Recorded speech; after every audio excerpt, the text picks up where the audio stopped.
Concerns about fracking are widespread, both in and outside of First Nations communities, especially for people who live near those operations or right above them.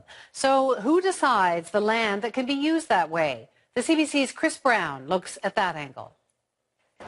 Consider these staggering statistics. 85% of natural gas wells in British Columbia are now hydraulically fractured or fracked. 8,000 are already out there and another 40,000 are potentially on the way. Most of them in northeastern BC, near Caleb Bain's home. Fractured land, fractured man.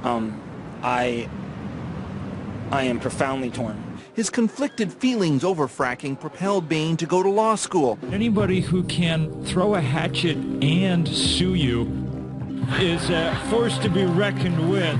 And to be featured in an upcoming documentary about the growth of fracking. The issue of contamination is huge, and the fracturing of our landscape is huge. So what's happening to our territory is the same as what's happening to theirs. One of the contentious issues is, of course, who controls that development. Canadian law is pretty clear that the provincial government regulates what happens underground. Very little that a private landowner can do to stop a company from drilling. When First Nations are involved, BC's Oil and Gas Commission, which oversees the industry here, told us the Commission works closely with First Nations to establish negotiated agreements and memoranda of understanding, recognizing that these are the foundations for long, collaborative working relationships, which many believe isn't happening often enough. This is a crisis moment that going forward it must be about full partnership with First Nations. Hundreds came out today in Vancouver to support the fight in New Brunswick, and there were similar scenes in Nova Scotia, in Alberta,